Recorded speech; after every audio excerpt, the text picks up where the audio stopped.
Hey, Foot Clan. What's up? We have a great show for you. It's coming momentarily. Stand by. But first, we want to remind you about the Ultimate Draft Kit because the NFL Draft is almost here. And that means if you have pre-ordered the Ultimate Draft Kit, Mike, you get those Dynasty and Rookie rankings early. Oh, I know I get them because I'm making them. So, yeah, that's true. That's true. You get access, Mike, Jason, earlier than I our get your Foot Clan. rankings. You get my rankings. But we're very excited about this. A lot of upgrades coming to the Ultimate Draft Kit this year. And like I said, you get in now, you get some pre-order bonuses, and you get a chance at those Dynasty and Rookie rankings, a whole lot earlier than those league mates of yours. So check it out at ultimatedraftkit.com.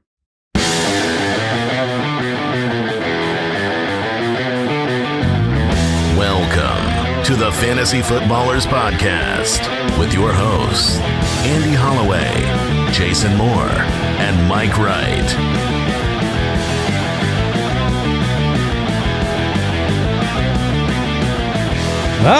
Welcome in.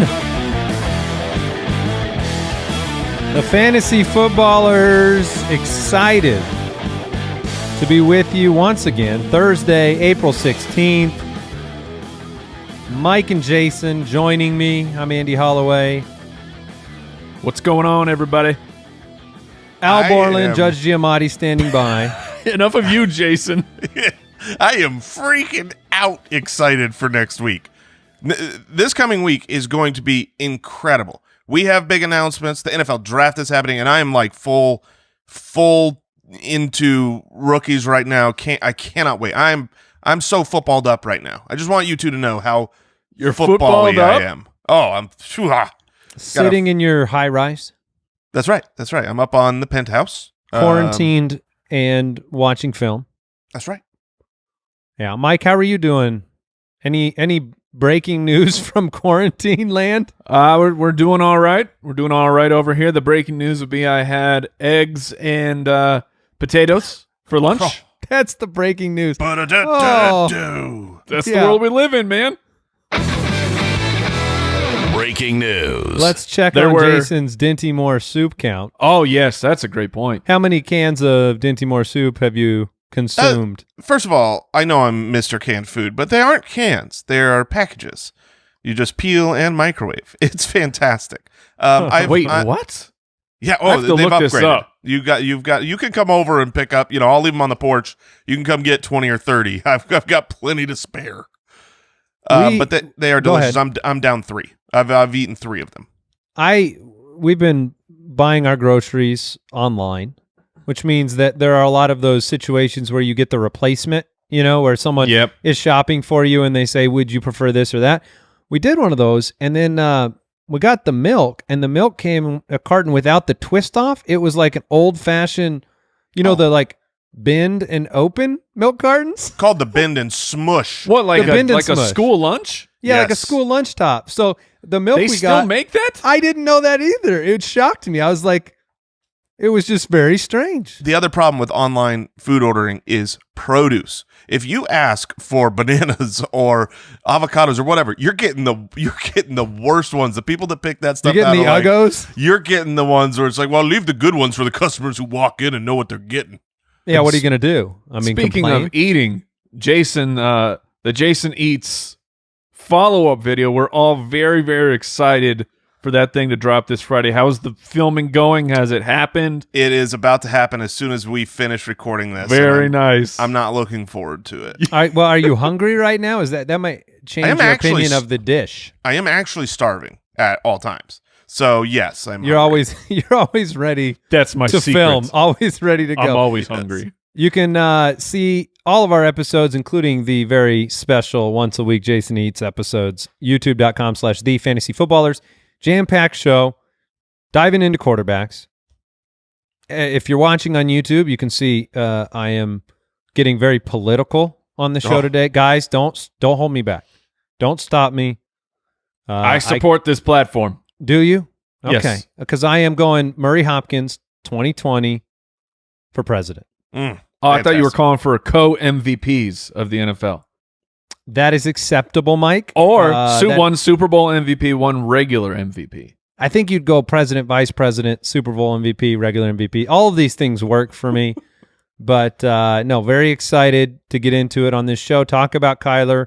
Talk about some of the quarterbacks even further down on our consensus rankings, the kinds of value quarterbacks that we end up with in most of our leagues that can help, deliver top tier, numbers, but not with that top tier price tag.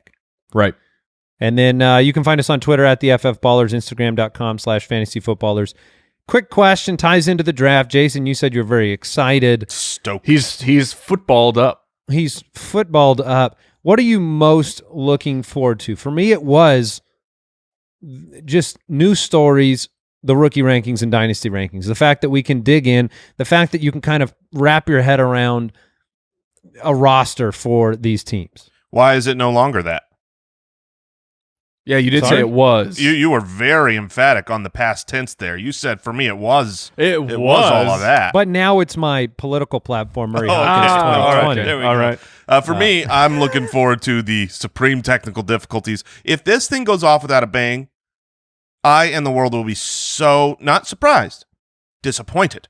I want the problems so bad. I want them to go to a camera and have Gettleman knock his binder over. We've all while seen the he's- photo of Gettleman on his with his little itty bitty laptop with the binder that could be used as a murder weapon. mounds of paper everywhere on that desk. That's going to make it quick action.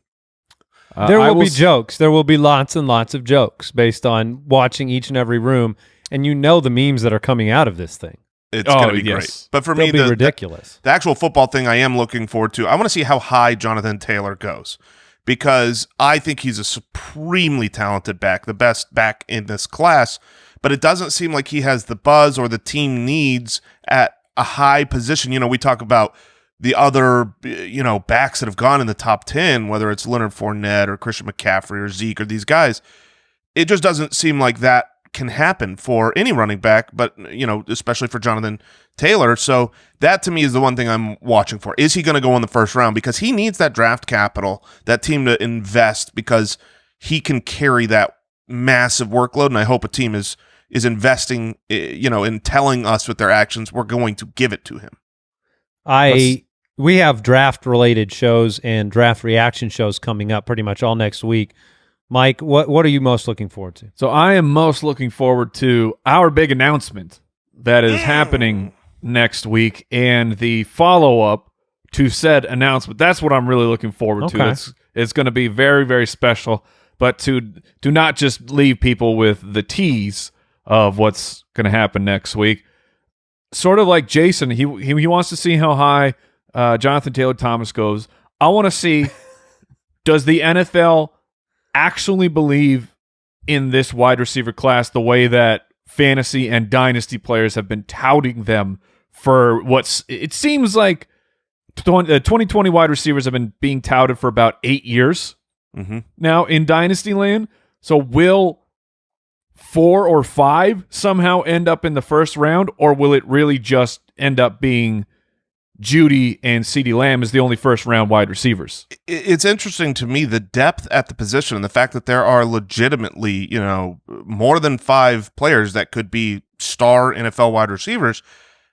Does that make it to where more are drafted in the first or fewer? Because Or push, yeah. you go, well, look, it's such a deep class. I'm going to grab these positions that are more scarce in the first.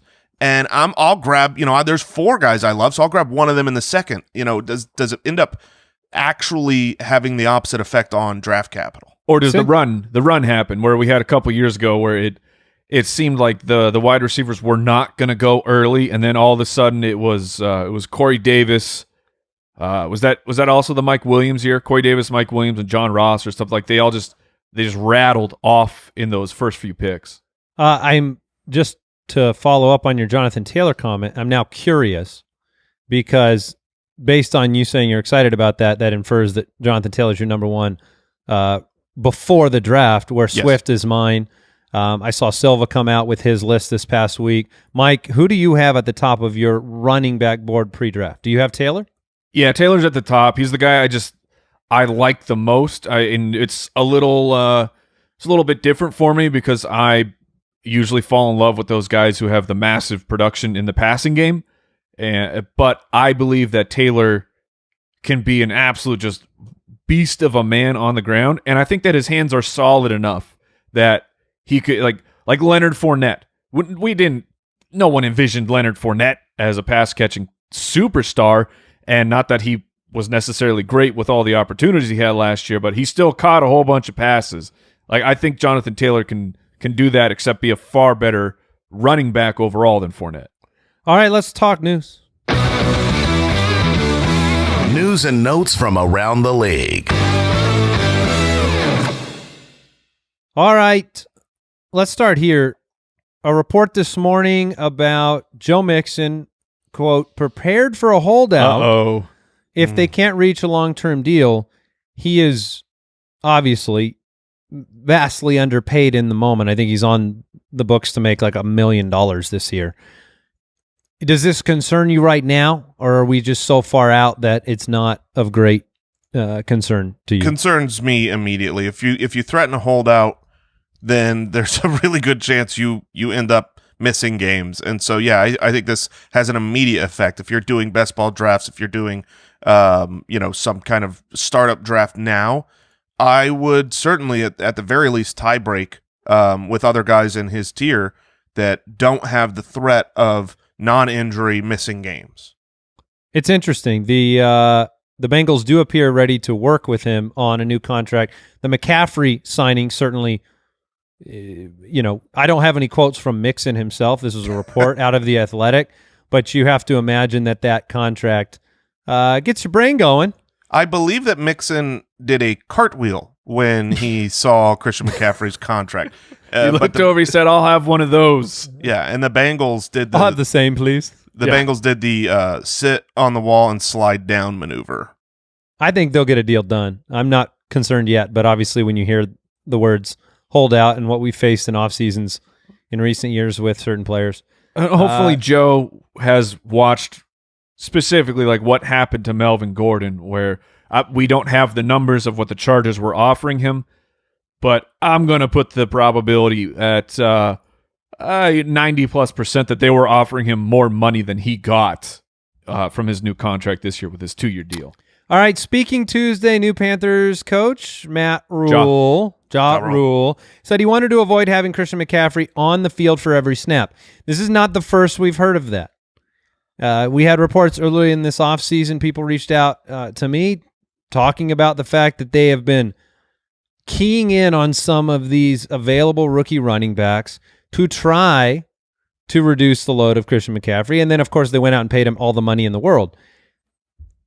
My only opinion on McCaffrey is that he belongs at number 1 in fantasy football, but I can't imagine replicating the snap count and production of last year. That is not an insult to Christian McCaffrey. It's simply he was on the field for every single snap. And I believe the reports from multiple sources that they want to try to work somebody else in. It is the smart thing to do with a $60+ million investment, right? Yeah, it definitely is the smart thing to do. He doesn't need to be on the field every snap, even to finish as the number 1 running back in fantasy football. I mean, nobody else in the league is at running back. All the other workhorse backs, Zeke, he's not on the field anywhere near the same snaps that Christian McCaffrey is. The Turner system believed that, you show the same look and, that he had Christian out there no matter what the play was. And I think it's wise. Give him a little bit of rest, give him a break. And I do think they have to, they just don't have anybody serviceable behind him. I think they need to kick the tires on this rookie draft class because they have to have, it's a running back position. Running backs go down. You have to be prepared. Yeah, you just didn't have options last year outside of McCaffrey either. And then we have Peter King reporting the Jags are not expected to look at the quarterback position. They want Gardner to be the guy. I think we all expected that to be the case once Foles left town, that they weren't going to replace him. Is that fair? If I were them, I would really want Gardner to be the guy because what's he have 3 years left on that 5th or 6th round rookie deal? That's cashing in, man. Yeah, the rookie deal. From a mustache perspective, I'm a big fan. I'm a Yes, big you fan. guys are in the same club now. Yeah, we're equally cool. Exactly the same. Mm. You got jorts on? I got nothing on. Oh, yeah. Oh, you are as cool. No way to know. No way to know. Any other news that you guys have seen? I know Jay Glazer's talking about breaking some news. By the time you're listening to this, he will have already done it. But other than that, is there anything else that... I had to look. Gardner Minshew will be paid $675,000 this year NFL franchise to quarterback be a starting Gardner Minshew. quarterback. Is that what they slide over to Joe Mixon and when he's debating, he's asking for more money? They go, no, but look, The truth starting is, quarterback, 625. The truth is, if Gardner is the guy, he's not going to finish out his rookie deal on that, but it's certainly possible that they make him play this and next year before they give him a big raise. Yeah, he's got to prove it. He's got to go out there and show that he's going to be a starter in the NFL. So we're going to talk quarterbacks here on out. Before we do that, I want to say thank you to Omaha Steaks for sponsoring today's show and sponsoring my stomach. Yes. If you're staying home, which we all are, there's never been a better time to order meat. That's what I'm saying. Just order tons of meat and then grill it over and over and over again. You guys know the story. Omaha Steaks, they deliver the world's best steaks and a huge variety of family favorites.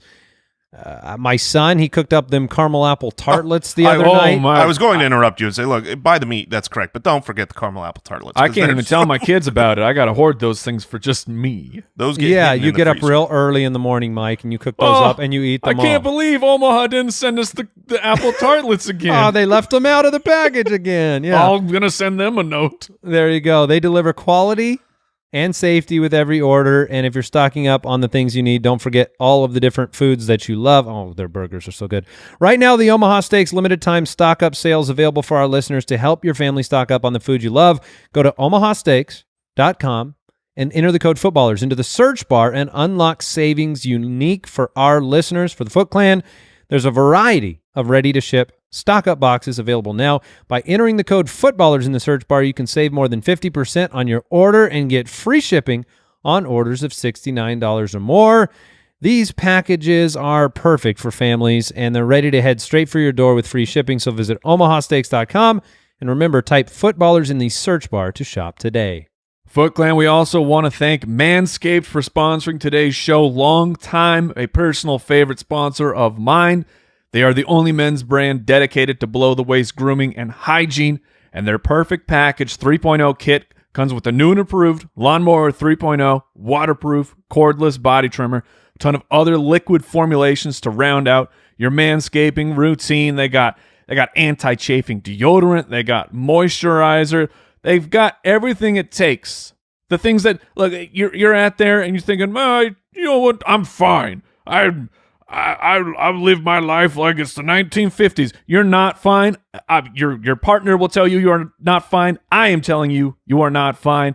I just manscaped myself nearly head to toe the other day, getting all that nasty body hair, getting it out of here because it shouldn't be there. It should not be there at all. I don't need it to keep warm. Not in these times. Head over to manscaped.com. You're going to get 20% off and free shipping with the code footballers at manscaped.com. That's 20% off with free shipping at manscaped.com and use code footballers. Manscaped is the best way when it comes to men's grooming. Get yourself the Joe Burrow of trimmers, the Lawnmower 3.0. Oh, dear. All right, let's get into the quarterbacks. Quarterbacks. I feel personally attacked for any body hair that I have right now. That's how I feel. Look, Take care of it. I'm not joking. I feel very insecure. I de-bodied hair, took a shower. I felt like $1 million yesterday. All right, early quarterback rankings. We're going to go through as many as we can. Excited to talk about these guys. I know we've been digging in, and there are a lot of questions out there that go beyond our consensus early April rankings, where we have these guys right now. There are questions about, longevity and where you would put them in dynasty leagues, how you look at them from a long-term perspective. So we'll get into a lot of that. A reminder we bring you each and every year. It might as well be a sponsored segment by us. But the quarterback position it's tough at the top. I mean, 9 out of the first 10 quarterbacks selected in last year's fantasy drafts finished lower than where they were drafted. And there's a lot of variables that come to quarterback play and predicting quarterback play year to year. And so when you are investing, remember, when you're investing at the quarterback position in fantasy, you are making a decision to go quarterback over another important position, a position you start multiple players in. So that is where you are kind of weighing the value of these guys, right? And positions that are much more difficult to replace. You know, if you're midway through the year and your running back goes down, it's very difficult to replace that. If you're midway through the year and your quarterback goes down, I mean, we do a weekly streaming segment every single week where we're picking guys who are available on 50% of the waiver wire for, you know, your average leagues. And, you know, we put those quarterbacks together weekly. And a couple years ago, we tracked that. We ended up with our Frankenstein waiver wire quarterback as the quarterback 6 as far as scoring goes. So, yeah, I mean, this is one of those things where these early quarterbacks are great. Lamar Jackson, he was unbelievable, helped people win last year, but you drafted him late. Pat Mahomes 2 years ago when you drafted him late, and he was awesome. When you spend the early capital, they're phenomenal. They will be a good quarterback, but it probably won't play the game right unless they are throwing 50 touchdowns like Pat Mahomes did 2 years ago. Yeah. It's just very difficult to get those kind of magical seasons over and over again. Our first two guys, you know who they're going to be, maybe not the order. Our consensus ranks have Patrick Mahomes at 1, Lamar Jackson at 2. That is what both of you guys have. I have it in reverse. I have Lamar and then Mahomes. But these are the two most formidable, you know, fantasy options at the quarterback position. Mahomes dealt with the injury last year. We've talked about him a lot. He is part of a great offense. He has explosive weapons. A drive can end in 2 passes from Patrick Mahomes and change your fantasy outcome on any given week. And then Lamar, you know the season he had. He was the difference maker. He was one of the most commonly owned players on any championship team. And a lot of that had to do with the fact you got him at a great value. Now you go into 2020 knowing the upside and potential of both these players. We've been through it with both these players. They have won many a fantasy league for owners. So when you look at Mahomes and Lamar Jackson, I mean, I'm not exactly sure where you want to go here, but one question that always comes up is where would you perceive them as a value, being somebody that looks for a late round quarterback?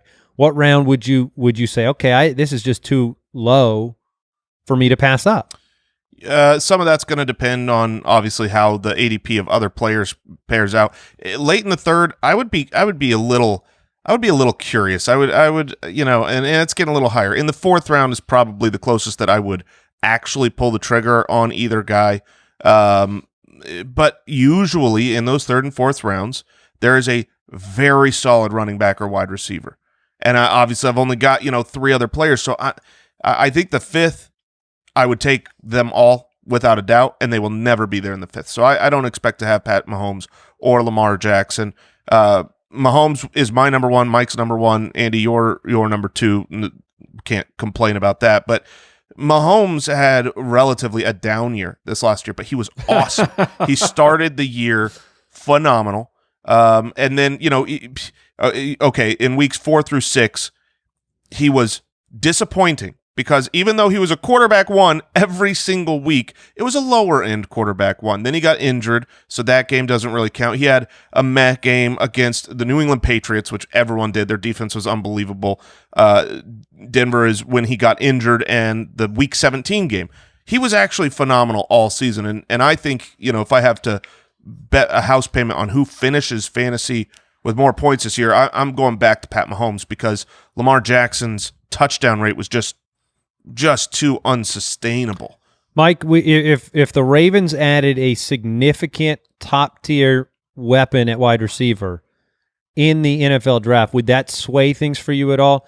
The reason I went with Lamar at 1 is simply because I think when Lamar goes off, those games are pretty insane. I mean, last year you saw it. You know, he finished first or second, I think 6 or 7 times at the position.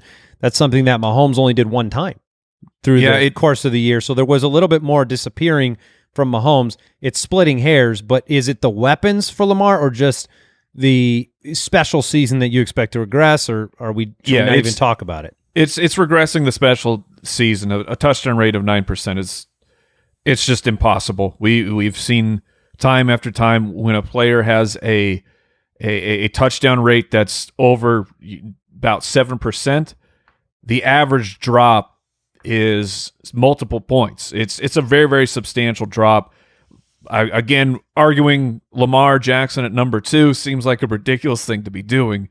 But that's the only reason I go with Mahomes is I don't think Lamar can repeat the passing touchdown volume. Lamar will go ahead of Mahomes.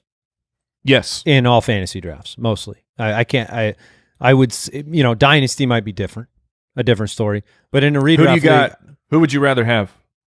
I think I would take Mahomes. Yeah, I would take Mahomes. Is that injury risk with all the running for Lamar Jackson, longevity of career? Even though one of them was hurt last year, and the other one wasn't. There's an injury risk for every player, but how often you put yourself out there is the only way that you can. It's running. It's the percentage of your fantasy output is dependent upon running. That would slightly sway it for me. Yeah, Pat Mahomes could be an unbelievably good fantasy asset when he's 38 years old. Lamar Jackson isn't going to be running like, an RB1 at 38. That being said, that would be the wrong call for Dynasty if Lamar gave you seasons like this for the next 5 years. Right. I will take 5 of those over, ping-ponging, touchdown numbers for Mahomes. And 2 years ago, we saw this narrative play out. The unsustainable touchdown rate for Patrick Mahomes, the regression down from that to still a great season, dealing with the injuries. There are a lot of variables that can happen for any quarterback after a special year. At 3 and 4, we have Kyler Murray and Deshaun Watson. And when I saw these guys at 3 and 4, I thought to myself, well, that is there's no way that would be the case if Hopkins was on the other quarterback's team. I think that was the difference maker in, again, splitting hairs between a couple of great options. Jason and I have Kyler at 3 this year. Mike has him at 5. Mike has Deshaun Watson still at number 3, and Jason and I have him at 6. So I know, Mike, you've talked to me about Watson and how you believe that he will be backed into the running totals that will, I assume you believe, exceed 82 for 413 and 7 from last year? Yeah, I'm going to, when we stack guys out, just off the top of my head, it's hard for me to see Deshaun Watson not above the 600-yard mark. Like I think he will run a lot more. And Brandon Cooks, he's not DeAndre Hopkins, but Brandon Cooks has still been a production monster in the NFL. So even though the tier of the quarterback or wide receiver has gone down, he's still surrounded by players that can go off every single week with Cooks. If Will Fuller somehow stayed healthy, like he's surrounded by elite weapons, and then they're just on top of that having to run a bit more. I'm still very secure with Deshaun Watson being that second tier of quarterback. And the D. Johnson brothers at running back are, a quarterback's best friend. So he can go deep to 3 different incredible speedsters, dump it down to David Johnson or Duke Johnson. Be careful when accepting trades this year in platforms of just be careful D. on Johnson. your draft. Yes, seriously. I like Johnson on it's the same. Gonna happen. It's gonna happen. Yeah. It will. Yeah. Oh my gosh. As far as Kyler goes, Kyler's probably going to cost too much for me to have in any league. He'll be drafted as a top 5 quarterback. There's a chance that Deshaun Watson maybe drops out of that. I mean, he's my quarterback 6, so I don't expect him to necessarily be drafted super high, but he could end up being a value. Kyler finished as the quarterback 7 last year in a rookie year where he only threw 20 touchdowns because you have that rushing baseline. Now if you didn't have Hopkins coming to this team, you would be moving Kyler Murray up from 7 based on him taking that leap in his year 2. He would probably be a top 5 guy, but they added DeAndre Hopkins. So, yeah, I mean, it's hard to argue against Kyler as the 3rd quarterback off the board. I think Kyler will still run for more yards than Watson will. That's that part of his game moves these guys way up the board, obviously. Yeah. Last year. Yeah, there's a theme. It's running quarterbacks. One thing that was strange with Watson last year, even with the weapons that he had, is that he did have those kind of down games, and then you knew the next game after would be great, but he did it like 5 times during the year. And I am a little bit concerned about the passing touchdown totals. I can get behind him being backed into running more often, but I don't know if that will equate to sustained drives for this offense on a regular basis. All those guys staying healthy, losing Hopkins around the goal line. That will be something interesting to watch for Deshaun Watson, and whether this team can kind of maintain its offensive prowess. If David Johnson has something left in the tank, that'll be something to watch. And obviously Kyler going into year 2. At 5 and 6, we have Dak Prescott and Russell Wilson. Now, I thought there was a chance Mike would take Russ and, just throw him down to like 20, 30, maybe below Will Greer. You would rank him down there. But your victory lap on Russell Wilson did not equate to a second tier number. I've never been so right and so wrong at the exact same time. Yeah, your It's really victory true. lap was not a victory lap because you were I lost. I lost that bet. To refresh our listeners' memory. What was the exact bet that Russ would be a top what? Top 12. Yeah, I went all in. I said he would not finish as QB1. Dang, that's a bad bet, Mike. That's just Yeah. top 12 is a bad bet. That was a bad bet by you. I was being bold. You needed to bet in a way that what happened last year gives you a win because what happened last year was that you You weren't basically happy. QB1 7 times. exactly, and he finished 7 times. as the QB4. That's not supposed to happen. No, In he fact- had monster games and disappearing acts. He was as hot and cold as any quarterback comes. And if you started Russell Wilson week in and week out, the quarterback 4, if you just started him every week, your team lost a lot of games. It's interesting because I do think Wilson is primed for a end-of-year statistical season at the same level of last year, if not better. I mean, they added Greg Olsen, Philip Dorsett, another year with DK Metcalf, and then Wilson just finds a way. He's the one player that kind of takes unsustainable touchdown rates and just makes them a habit. Yeah, and the problem, what hurts me so much is that Russell Wilson should be a top 3 guy. It's not Russell Wilson who's holding himself back. It's the offense. It's the way that they choose to that Pete Carroll is approaching the NFL with the run heavy offense.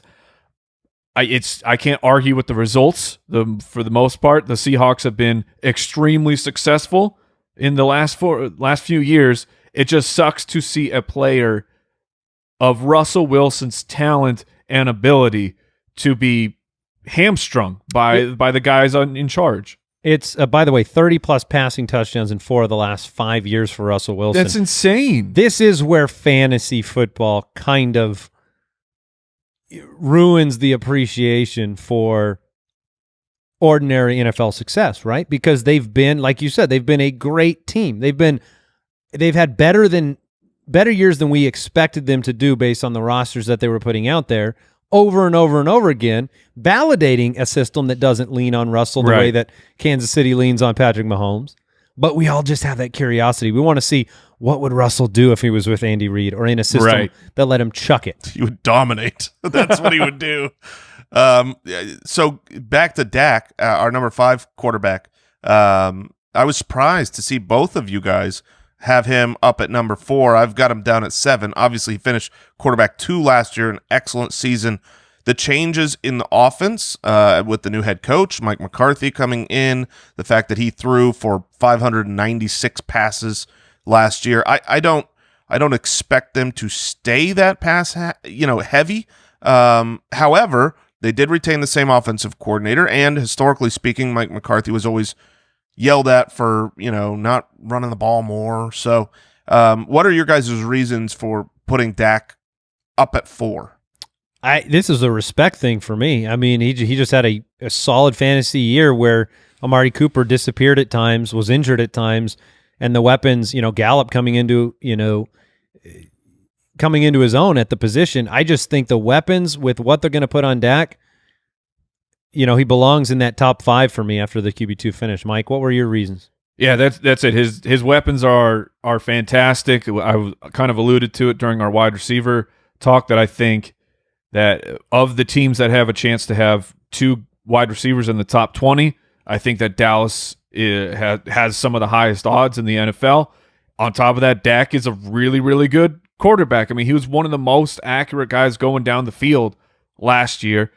The fact that Zeke is there, it helps. I mean, teams can't decide. They can't sell out to stop one aspect of the Dallas offense. If you sell it to stop the run, Dak will crush you. If you sell it to stop Dak, then Zeke will crush you. So I think that Dak, and Dak has the rushing ability as well. His rushing touchdowns were actually down a little bit, but he is those first few years he was like 6 rushing touchdowns every single year. That gives you a nice little bonus every once in a while. I think that he's very, very safe, and he almost hit 5,000 yards. Like, yeah, that's what impressed me. That's he outrageous. Didn't need to run. He didn't get the rushing touchdowns last year. 277 on the ground, 3 touchdowns, and it was all through the air. Allegedly dealing with a banged up Amari Cooper. I'll use the quotes, and Michael Gallup missed a couple games as well. That narrative about the Amari Cooper, that's the thing that does excite me for the high end Dak. If you want to put him at number 4 or even at number 3.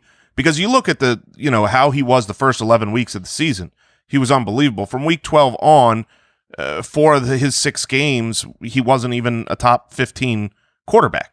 Right. And those were the weeks where, Amari was injured and struggling. And I remember. Some tough matchups, in New England, Chicago, in Chicago.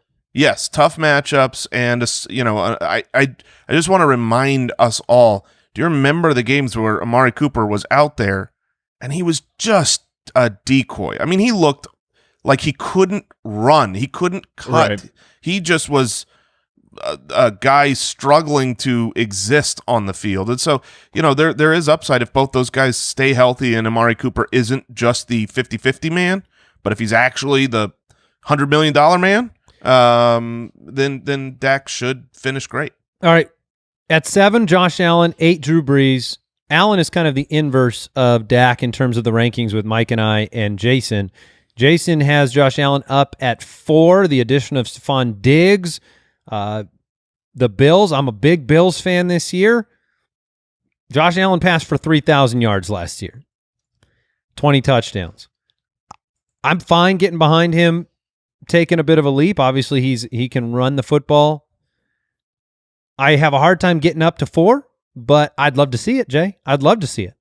Yeah, I mean, he was the quarterback 6 this last season, and he was a little bit disappointing because he was consistent but never gave you those big blow-up games. But we saw from his rookie season that he can absolutely give big blow-up games. He had monster performances with his rushing in his the back half of that rookie season once he got back from injury. So if he finished at 6, he's still maturing as a quarterback. And then you add Stephon Diggs to this lineup. I felt I had to move him up. This is a guy who had 9 rushing touchdowns this last year. So the 20 pass, it's very Cam Newton-esque. And Cam Newton was pretty much always a top 6 quarterback if he played the season.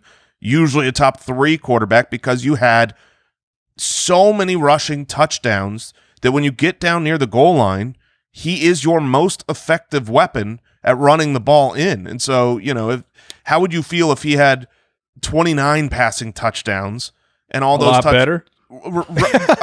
I'm saying he scored 29 touchdowns. They were just rushing, which is more valuable for fantasy. The theme Mike was saying earlier of those top guys are all, outside of Mahomes, they are all so good at running the ball because that's the cheat code in fantasy football where, it's scored different when you have rushing yards versus passing yards. I think Josh Allen continues to dominate on the ground. That's why I've got him at number 4. There is an argument to be. I mean, Stephon Diggs, I believe he was number 2 in the NFL in 20-plus yard catches outside. I think Golladay was number 1. Diggs was number 2. Allen is. I know we talk about his efficiency problems, but his completion percentage problems. But in part, that's because he's willing to throw the ball up. And when Kirk Cousins threw the ball up, Diggs was generally open. So there is a world where you get more explosive plays from Allen this year. You should get more explosive plays from Allen this year, the way that you saw them 2 years ago when you had some more of those deep passes. We didn't get a lot of those with John Brown.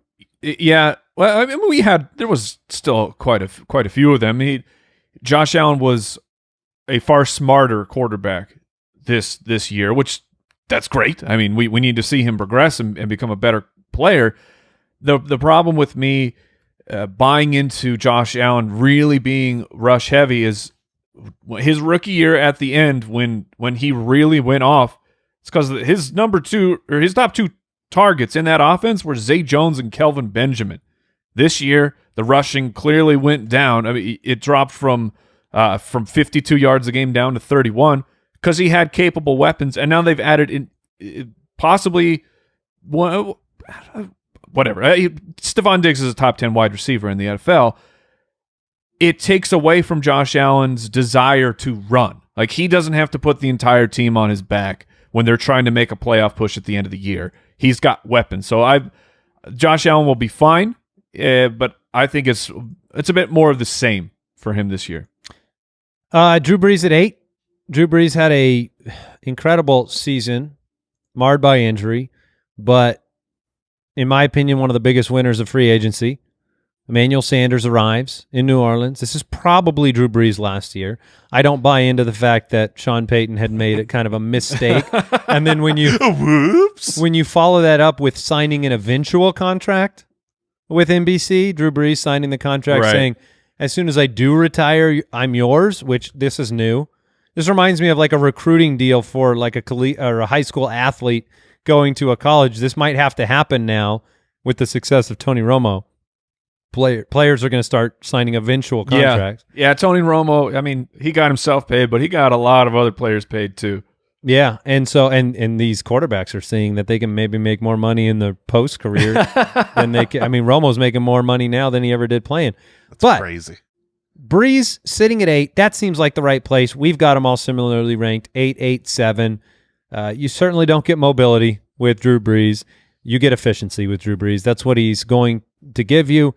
The weapons that he has, they don't drop the football. So Brees is the most accurate quarterback in football, and then you've got two of the most, the best hands in football, or four of the best hands, I guess, between Sanders and Thomas. I was going to say handsiest, but I think that is they're just good at catching the football. Yeah, you don't want necessarily the handsiest. The weapons are, I think, the best that Drew Brees has had an extremely long Hall of Fame career. And this year, I think, are his best weapons he's ever had. When you have Michael Thomas at his peak, Emmanuel Sanders, who still was great last year, Jared Cook, and Alvin Kamara. I mean, Jared Cook. That's the reason that I think Drew Brees has success this year when it comes to the breakdown between passing touchdowns and rushing touchdowns. Maybe it swings a little bit more towards the rushing and gets back to normal. But I still think with those weapons, he's just going to cut defenses apart, even at his old age. Drew Brees was the quarterback 3 in points per game from the game he returned from injury against Arizona, and that includes an absolute stinker against Atlanta in Week 13. So, Drew Brees at 8. It feels comfy, although I think that he certainly could finish a lot higher than 8. All right, Aaron Rodgers, our consensus quarterback 9. I don't even feel amazing about that. Matt Ryan at 10. Rodgers last year, I did the math, guys. It was complex arithmetic. I was happy starting Aaron Rodgers 37% of the time last year. That is not what he built his career on for fantasy owners. Having him at 9, I just don't know if I'm going to take Aaron Rodgers in any league. I think I'm going to be looking for more upside elsewhere. I agree. You watched him last year. He didn't look the same. He torched some terrible defenses. Philly early in the season was as bad as you get. Oakland and Kansas City early in the season. The first half of the season they didn't get their defense turned around until late. He was top 3 against those guys. But outside of, if he's not playing the Giants, he pretty much was really bad the majority of the season. We talk about if you started week in and week out Russell Wilson, it's probably more often that people, because of the name, started week in and week out Aaron Rodgers, and he was not good. Not good for the majority of the season, outside of 5 good games. Yeah, for Aaron Rodgers, my thought process is I'm not going to boldly proclaim that Aaron Rodgers doesn't have it anymore. he will end up being a player that I'm willing to be wrong about. Like, I won't draft him.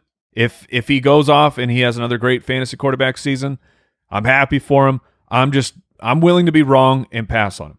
I think he's going to drop down my rankings. I think when the draft happens and additional weapons are added elsewhere, Rodgers is going to end up lower in my list by the time the season starts. Matt Ryan, number 10.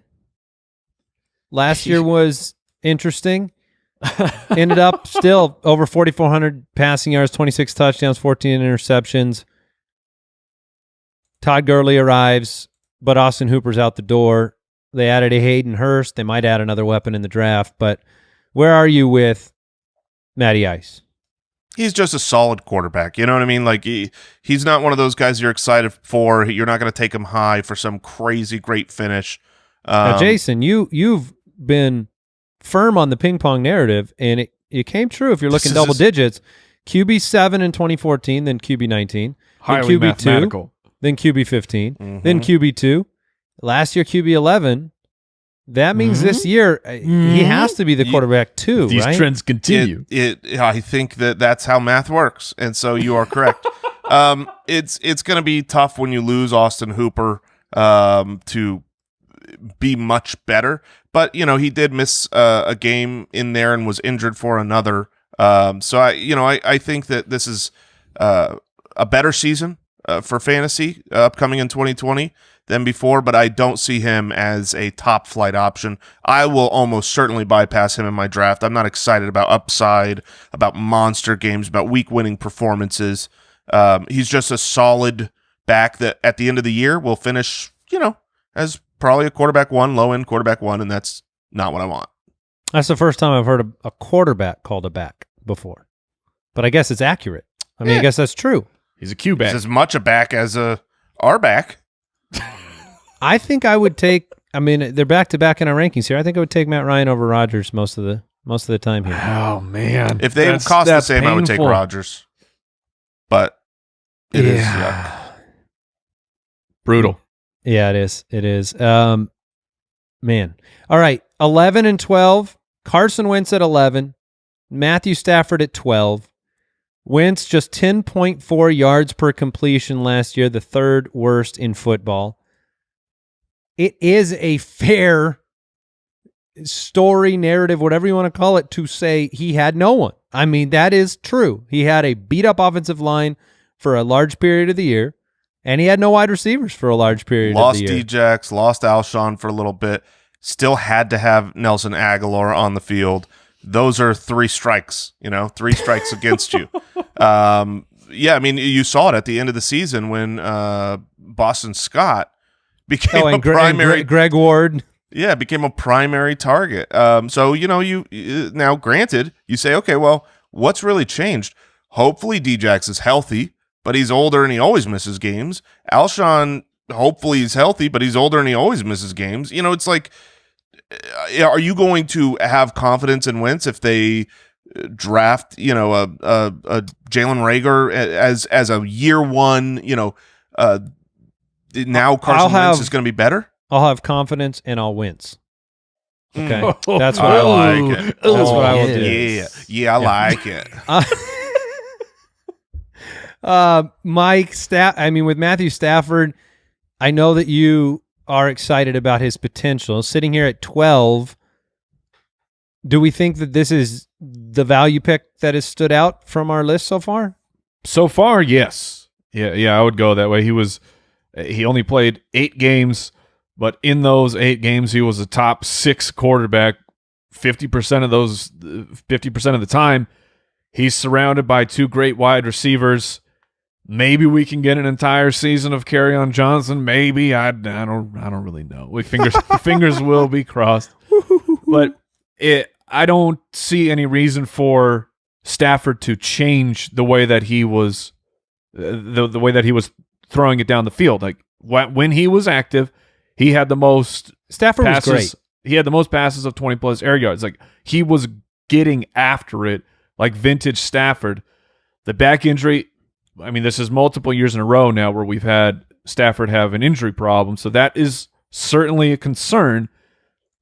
But Wasn't that the first time he missed any games? Or Yeah, I you was saying gonna- no, He was not the dealing- first time ever. When you don't remember him coming into the he league? played 1, 2, 3, 4, 5, 6, 7, 8, 9 consecutive 16-game Yes. seasons since 2011. when he came That's in pretty good. Yeah, when he Yes. came in the league, he had some injuries, was labeled as injury prone, then became the toughest guy out there. I think what Mike's referring to, he didn't miss any games the year prior. There were rumors but about the back, It came yeah. out in the offseason Yes. that he was playing injured with the back injury, which is what And you then- know he and he his missed play fell apart too at the end of the year. Last year he when you was saw great. what happened, it made sense. So I'm just saying it is a little bit of a concern. We have him at 12. Very curious how fantasy players treat Matthew Stafford in the draft. Like, he'll I be can't drafted as like quarterback 20. yeah, at the that's what I would highest. think. But Yeah, players I'm like not positive. Tannehill, Brady, they'll go ahead of him. Tannehill's at 13 on our list. He had the best yards per completion in the NFL. I thought this was funny. I looked this up earlier. Tannehill had 22 touchdowns on 201 completions. That is a ridiculous touchdown rate per completion. Jared Goff was the inverse. He had 22 touchdowns on 392 completions. So Tannehill basically put up the same touchdown totals on half the completions as Jared Goff. That's kind of stunning, is it not? Well, that's why people are all hot and bothered over A.J. Brown. Some of those, passes that, sure, it's a 20-yard pass, that's great, but now it goes for 60 and a touchdown. Thank you, A.J. Brown. And the weapons are there. You've got to play to stop the run against the Titans. I believe that Tannehill is good. He can also run the ball. He had 4 rushing touchdowns, and he continued that in the playoffs. So I think he's a very good option. It just depends on ADP. Is he going to be, when he played, right, he didn't get to start until week 7. From that point on, he was the quarterback 3. Does he get drafted with that kind of respect? Then I'm probably going to be out. I don't think he gets that respect, which means I'll be in on Tannehill, because if you're trying to get a guy who can do the big blow-up games, the big performances, I think that, Tannehill can do that. All right.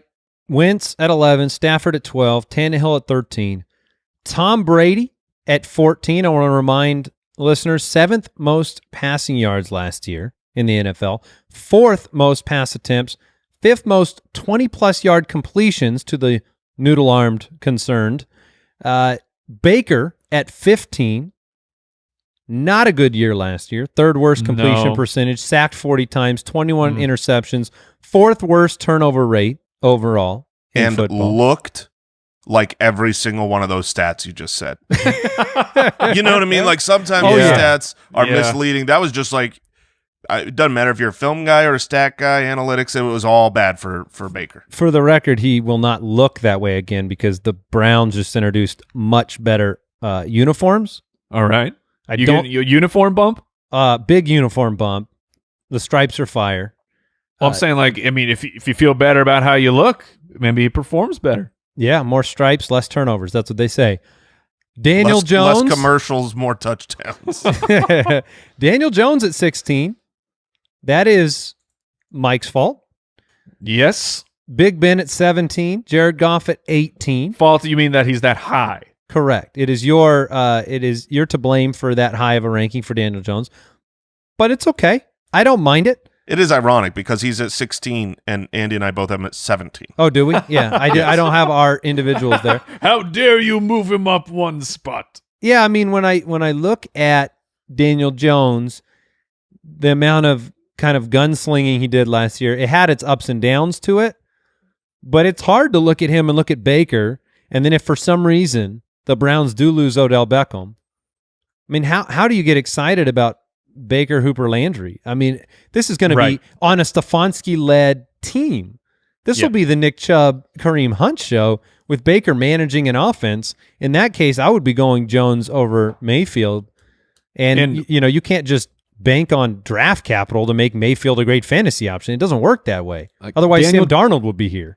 Daniel Jones had 24 passing touchdowns. Baker was the one who set the rookie record a couple years ago at 27. Daniel Jones essentially played 12 games. Like he certainly would have broken the record. And it's funny that we kept having these discussions of which one of the Giants wide receivers, who's actually the number one wide receiver, who's the guy that you prefer. Well, Evan Engram might be the number one target for that offense. I mean, can he stay on the field? That remains to be seen. But we do know when Engram was out there, Daniel Jones was giving him a ton of targets, and Evan Engram is a game-changing tight end. So if this is a full-powered, healthy offense, I really like Daniel Jones' upside if he can stop fumbling the ball so much. He just needs to fumble it into like Saquon's arms, and that will be fine. Big Ben at 17, Jared Goff at 18, Jimmy Garoppolo at 19, and Phillip Rivers at 20. When I saw those two names, I can promise you now I will take Phillip Rivers over Jimmy G for the upside. Yes. Jimmy Garoppolo last year, if you want, the talks of Brady to San Francisco fans don't want the rental, but Jimmy G last year, lowest average depth of target in the NFL, 6.5 yards. Threw deep balls on 6.5% of passes, the lowest in the NFL. You combine those two, and it's like Alex Smith's wet dream. I mean, that was just not a game manager type of season from Jimmy Garoppolo. Yeah, I mean, he's surrounded by weapons that excel, though, with that type of work. I mean, the man himself, Deebo Samuel, when you give him you want him to be working in space and just getting the ball out of Jimmy Garoppolo's hands. Phillip Rivers at 20. Jason, you talked about him recently when we were talking about T.Y. Hilton being put in that system. Great offensive line. You need that for the immobile Phillip Rivers. Do they need another weapon, though, for him to move up from this 20 ranking? Do you need to put somebody else on the outside other than T.Y. Hilton? Yeah, I don't think they have the core that is good enough. I wasn't a huge Paris Campbell believer, and while I think Jack Doyle will be fine for fantasy, I think he is not who you want to basically be your number 2 option.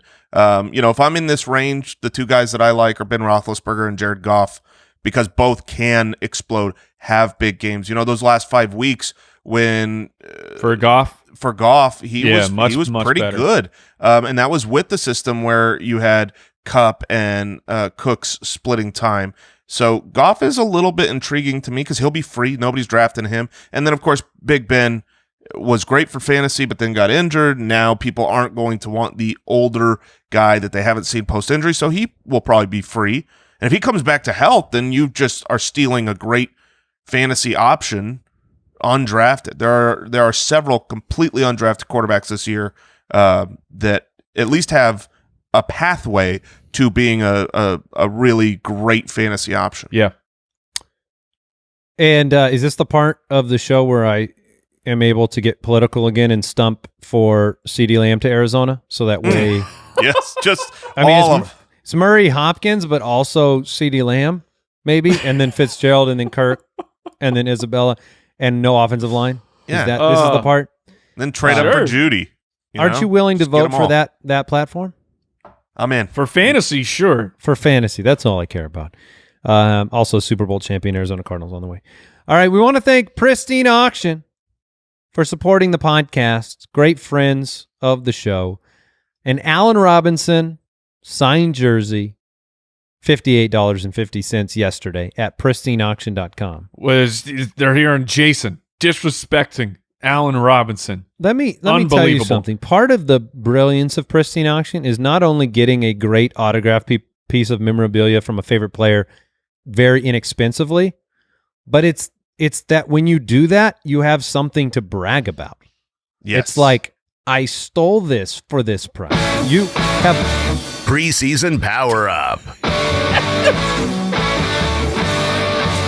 I was doing, how people talk with their hands? I was talking with my hands and I just swiped the soundboard. I might have played that with my mind. Yeah, I think you did. That's Mike's favorite drop. He was so excited about Pristine Auction. He was powered up. Didn't you're a Goofy movie guy? Oh, how do you not have a fanatic. Goofy movie tattoo on your body? I feel like that it's at the right time. It's a fair question. I don't know. Maybe if I found the right artist, I could get a Powerline tattoo. It was when was your last tattoo? A long time ago, man. Way too long. Was it before we started the podcast? No, I got sleeved up. Oh, that's right. Like basically when we got our new space. But it was the 25th anniversary of the Goofy movie. It was a sensational week of celebrating the greatest animated picture that Disney has ever produced. Had an excellent time with that. It's almost like you're sponsored by the Goofy movie, which just hashtag not a sponsor. doesn't make any sense, but you would take Right. it. The Goofy If they movie's wanna out there sponsor throwing me. cash out. This is their time. They don't even need to pay me, man. I'll be the spokesperson for the Goofy You already movie. are. Yeah. We find out Mike's been paid all these years. All right. Just to close out what I was saying before I hit preseason power up for no reason, pristineauction.com. Use the code BALLERS when you sign up over there and get a $10 credit. Very excited about our announcement for next week. Very excited about the NFL draft and our rookie shows. This is going to be a lot of fun. I mean, we finally have the NFL back in the spotlight. Where it needs to be.